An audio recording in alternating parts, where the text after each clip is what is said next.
Hello friends, आप सभी का स्वागत है हमारे यूट्यूब चैनल में। और आज हम आपके लिए लेके आए हैं कुछ इम्पॉर्टेंट एंड अपडेटेड क्वेश्चंस जो कि रेलवे की हर एग्ज़ाम के लिए इम्पॉर्टेंट है। तो आप सभी से यही रिक्वेस्ट है कि आप वीडियो को पूरा देखें। So let's get started. So our first question is, who is responsible for safe custody of the bank guarantee submitted by the contractor to railway against the awarded contract? It means कि जब कोई भी contract होता है उस time में जो contractor होता है वो रेलवे को एक गारंटी सबमिट करवाता है, तो उस गारंटी की जो कस्टडी के लिए रिस्पॉन्सिबल कौन होता है, ठीक है, उस गारंटी की कस्टडी के लिए रिस्पॉन्सिबल कौन होता है? तो आंसर आ जाएगा associated accounts officer. Our next question is, under which of the following rules of Railway Service Conduct Rules 1966 submission of returns of assets and liability of movable and immovable property is mentioned? It means कि जो railway service conduct rules 1966 है उसके कौन से rule में ये बताया गया है कि returns of assets and liability movable और इमूवेबल प्रॉपर्टी की वो सबमिट करवाई जाती हैं, ठीक है। तो कौन से रूल में मेंशन है? आंसर आ जाएगा rule number 18 of railway service conduct rules 1966। Got it? Next question is, maximum how many days of LAP leave can be encashed by a railway employee in entire service career? जो उसका पूरा service की duration में, मतलब कोई भी railway employee है उसकी पूरी सर्विस ड्यूरेशन में वो कितनी LAP जो है इनकैश करवा सकता है मैक्सिमम? तो आंसर आ जाएगा 60 days। Got it? Our next question is, to what extent computation of pension is allowed into a lump sum payment as a retirement benefit to a railway employee? It means कि कोई भी जो railway employ होता है उसको retirement benefit मिलता है, मान लो पेंशन मिलती है ना उसे, तो उसमें वो कितना लंप सम पेमेंट का कितने परसेंट उसे अलाउ किया जाता है? आंसर आ जाएगा 40%। Next question is, who is the chairman of headquarter level committee of the SBF? तो यहाँ पर SBF की फुल फॉर्म हो जाएगी स्टाफ बेनिफिट फंड। तो इस क्वेश्चन में बोला गया है कि कौन होता है चेयरमैन हेडक्वार्टर लेवल कमेटी का SBF का? तो आंसर आ जाएगा PCPO। Next question is, reappropriation of funds from one source to another within same plan head can be done by?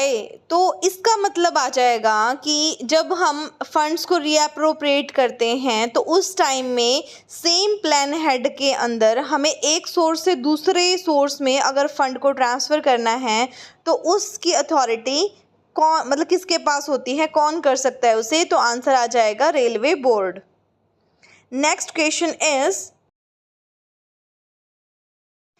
name the forum within Indian Railways for resolving the disputes and differences arising between the administration and staff.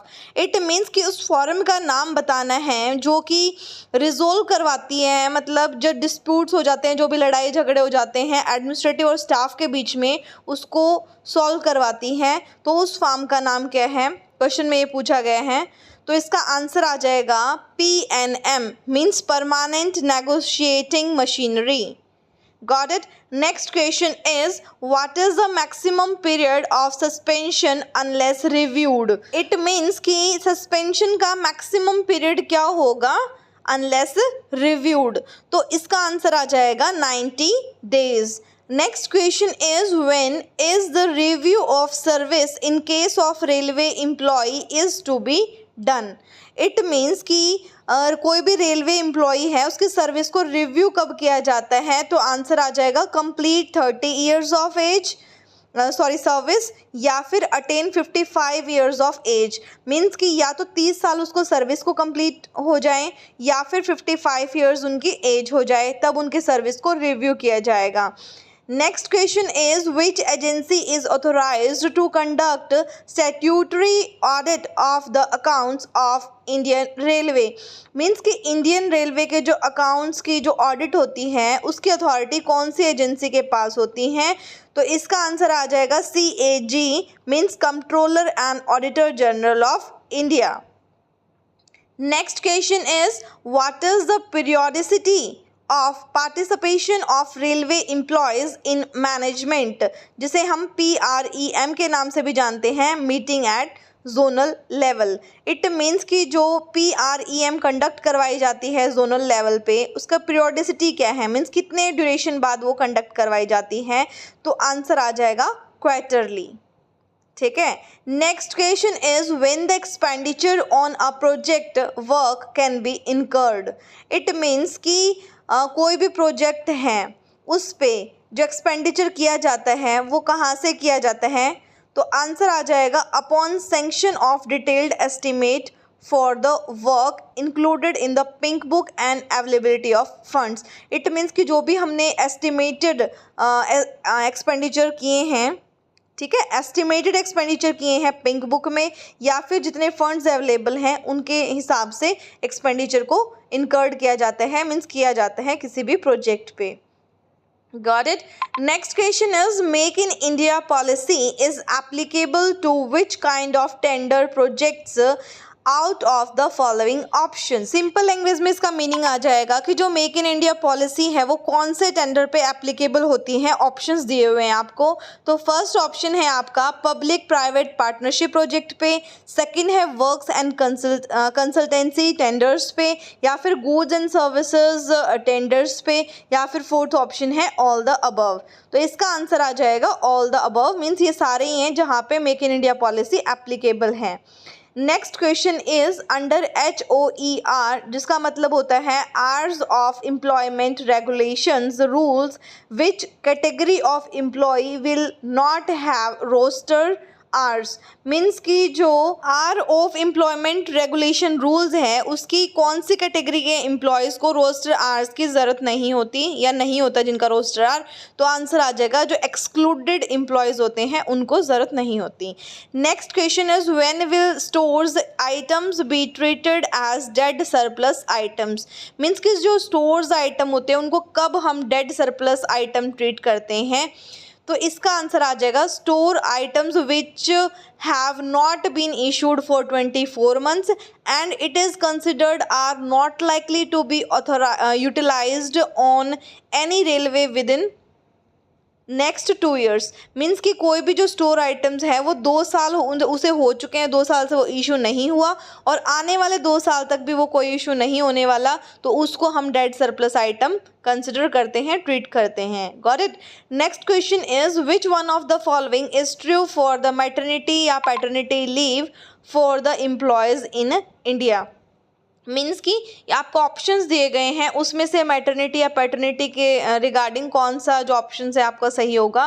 तो option number 1 है the paid maternity leave is 26 weeks for working women, कि जो maternity leave है वो 26 weeks है maternity women के लिए।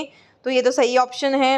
Next option है कि a women employ who is already a mother of 2 children is eligible 12 weeks of maternity leave for third child. इसका मतलब है कि कोई भी जो वुमेन होती है एम्प्लॉयड तो उसको 2 चाइल्ड्स तक ही दी जाती है ये मैटरनिटी लीव, लेकिन थर्ड चाइल्ड के अगर मान लो 2 बच्चे होने के बाद अगर वो जॉब लगती है और थर्ड बच्चा होता है तो उस ड्यूरेशन में उसको 12 वीक्स की मैटरनिटी लीव अलाउ की जाएगी।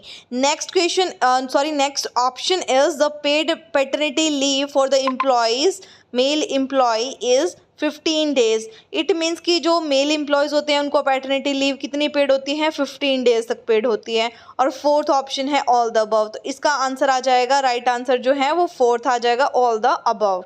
Next question is under normal circumstance what is the maximum period allowed for retention of railway quarter at previous place of posting on normal rent on transfer. इसका मतलब है कि जब normal circumstances होते हैं उस केस में अगर मान लो किसी भी रेलवे एम्प्लॉय की ट्रांसफ़र कर दी जाती है और वो क्वार्टर्स में रह रहा है, रेलवे क्वार्टर्स में, तो वो नॉर्मल रेंट ऑन ट्रांसफ़र वो उस टाइम पेमेंट कर रहा है नॉर्मल रेंट की, तो उसे कितने टाइम तक वो क्वार्टर अलाउ होते हैं, तो वो आंसर आ जाएगा 2 मंथ्स।